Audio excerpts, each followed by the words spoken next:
வணக்க நண்பர்களே, நம்ம சேனல் தமிழ் சமையல் மதுரையில் நம்ம இன்றைக்கு ஹெல்த் டிப்ஸ் பற்றி தான் பார்க்க போகிறோம். அதுக்கு முன்னாடி நம்ம சேனலுக்கு நீங்கள் புதுசுனா ஃபஸ்ட்டு சப்ஸ்கிரைப் பண்ணுங்க. அப்படியே பக்கத்தில் உள்ள பெல் கார்டையும் மறக்காமல் கிளிக் பண்ணுங்க.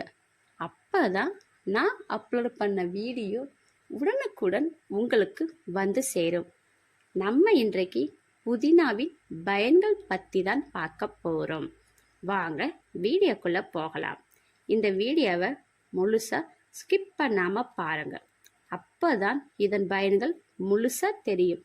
நம் உணவின் வாசனைக்கு மட்டுமே புதினாவை உணவில் பயன்படுத்தி வருகின்றோம். புதினா எண்ணெயினை தலைக்கோ அல்லது உடம்பிற்கோ தேய்த்து குளித்து வர உடல் சூடு நீங்கி உடலிற்கு குளிர்ச்சி கிடைக்கும். சுவாச கோளாறு உள்ளவர்கள் உணவில் புதினாவை சேர்த்து கொண்டால் சுவாச கோளாறு பிரச்சனைகளுக்கு நல்ல தீர்வு கிடைக்கும். மாதவிடாய் தாமதமாக வரும் பிரச்சனைகள் உள்ள பெண்களும் புதினா இலைகளை காய வைத்து பொடியாக செய்து தினமும் தேனில் கலந்து சாப்பிட்டு வந்தால் நல்ல பலன் கிடைக்கும். புதினா இலை இயற்கையாகவே புத்துணர்ச்சி ஊட்டும் நறுமணத்தை கொண்டு குமட்டிலிருந்து விடுபட உதவுகிறது. புதினா இலையை சுத்தம் செய்து சீரகம் சேர்த்து கசாயம் செய்து குடித்து வந்தால் வாந்தி வயிற்றுப்போக்கு குணமாகும்.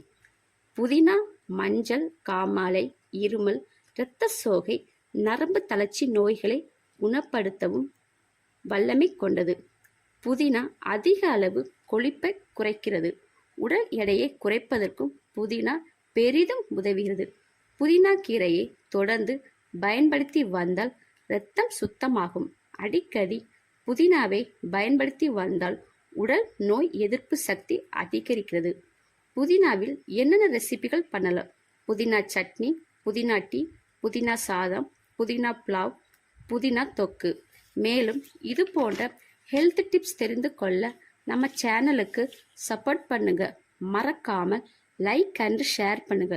மேலும் சுவாரஸ்யமான ஹெல்த் டிப்ஸ் தெரிந்து கொள்ள கமெண்ட் பண்ணுங்க.